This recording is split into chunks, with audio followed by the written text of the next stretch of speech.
Ons fokus vanoggend op die voortslepende waterkrisis in die land en ek wil dan nou graag vir Sputnik Ratau, die woordvoerder van die Departement van Water en Sanitasie by ons in die ateljee verwelkom. So good morning and welcome. Good morning and thanks for the opportunity. Mr. Ratau, let's start with your main concerns regarding this crisis at this stage. Well, basically, you must remember that South Africa remains one of the driest countries in the world, receiving less than world average of rainfall. So the main issue is to look at water availability against water use. And obviously, those two need to work together in order for us to be able to ensure security of supply going ahead. And therefore, it is important for all of us to actually understand that we are in a situation, especially that has been exacerbated by the last 4 years of the drought. I think, although it was a difficult time, but on the upside, it was also helpful because a lot of people started understanding exactly what it is that we are looking at when we do say that South Africa is one of the driest countries in the world. We'll get to the Western Cape in particular in a moment from now, but let's just take a look at the different provinces in the country and the problems in each province. If you remember that when the drought began in 2014, the most affected provinces were KZN, Free State, Limpopo, and the Northwest. And therefore, when we look at the impact countrywide, it is that it was almost in stages. But in the ultimate, the impact was over the 4-year period over the whole country.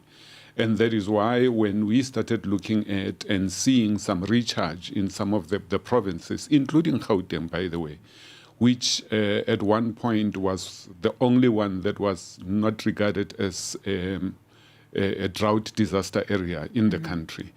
But obviously, around 2016, we started seeing a decline in the integrated Vaal River system that led to us needing to actually augment the water supply that was in the integrated Vaal River system.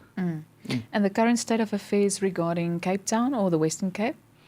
The Western Cape is still one of our main concerns, and it is not just the Western Cape, it is also the Eastern Cape and the Northern Cape.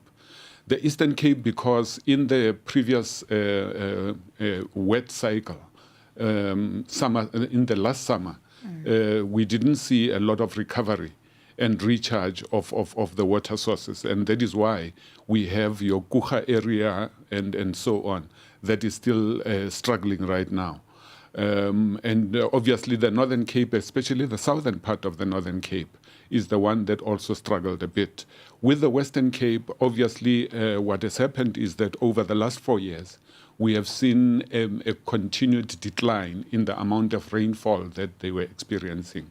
So from 2014, 2015 was less than the year before, and until the previous cycle. At the moment, we are in a wet cycle for the Western Cape, but obviously we need to be very cautious in terms of where things are. At the moment, we've had very good rains in June and July. August has not been very good.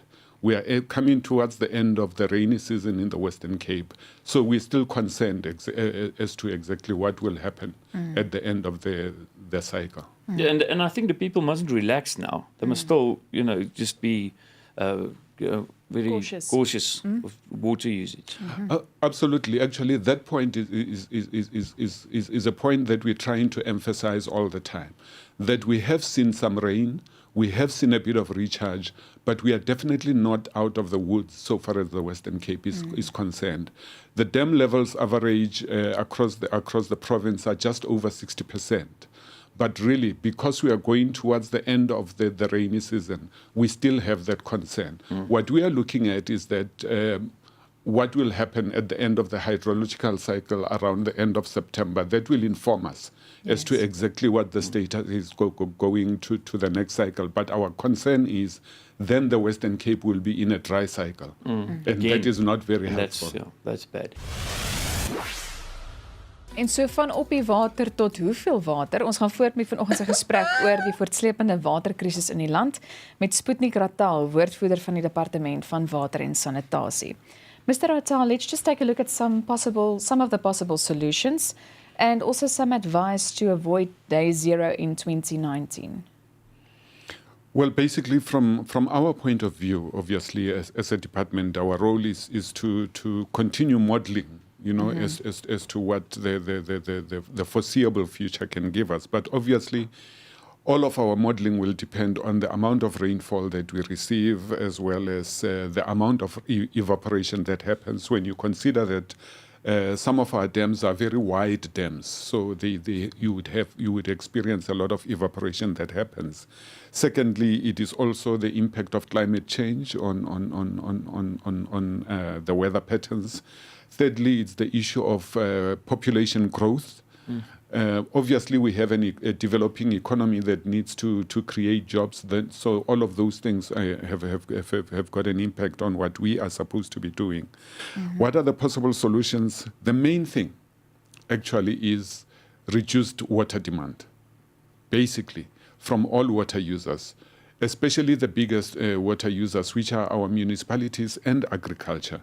That is where most of our water is used. But we cannot be able to avoid engaging as well industry broadly as well as domestic. The issue of pollution is a big one, because people don't understand that when you pollute water sources, you are actually reducing the amount of water that is available. You are also creating difficulties in terms of alien invasive plants that might come in.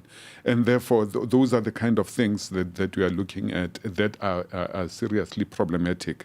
What are the things that we may be able to do? Plan more storage. Part of what we are doing is to look at the possibilities of more dams. Between 1994 and now, we've built nothing less than 10 new dams. But obviously, you don't just build a dam. You also have to look at whether that is going to work. We're also looking at increasing capacity in some of our dams. Glen William in the Western Cape, Hazelmere in KZN, Tsanin Dam in Limpopo, so that we can be able to capture more, but also to actually remove the silt, at the bottom of the dams when the dam levels are very low, because then enhances the capacity of our dam levels. We have what we call the transboundary rivers that we share with some of our neighbors, and we are there is a protocol called the SADC Protocol on Shared Water Courses that also helps us in terms of how much water we can be able to receive from those water courses. The issue of Lesotho Highlands Water Project is an ongoing one. We're looking at the issue of AMD, if we can be able to treat acid mine drainage sufficiently to be able to enhance the water availability in our rivers, that can be able to assist us as well. I've got a question to take you back to the Vaal in the previous segment. If you say water and sanitation, the dirt's in something like the river at the Vaal and all over. But it's also, if you Google Canada, it's all the sewage goes by the billions into the rivers and into the sea. But how big is that problem? Because it's very unhealthy. At this stage, I don't think you can swim in the Vaal River. It is a big problem. And when you look at it, it is not just about the Vaal. When you look at a lot of the wastewater treatment plants in the different municipalities that are not functioning optimally, they then discharge partially treated effluent or substandard effluent into our water courses. That is a problem. So it comes back to your question, what about that? Because that becomes part of what we're looking at as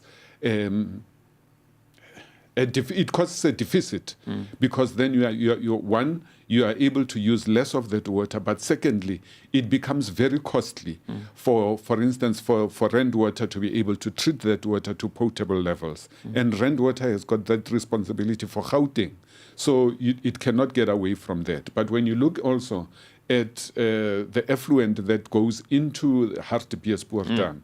And by the way, that effluent that actually impacts negatively on Hartbeespoort Dam primarily comes from Gauteng. It comes from treatment works in Johannesburg, in Pretoria, in Ekurhuleni. And it's some of those that we are working very hard together with the municipalities to be able to resolve. It's a difficult one because some of the treatment plants are old and some of the infrastructure is aging. But I think if we are able to work together with the municipalities, ensure that they actually keep to the minimum of 10% of their budget to look at operations and maintenance, we can get somewhere. Mr. Ratau, thank you so much for joining us this morning.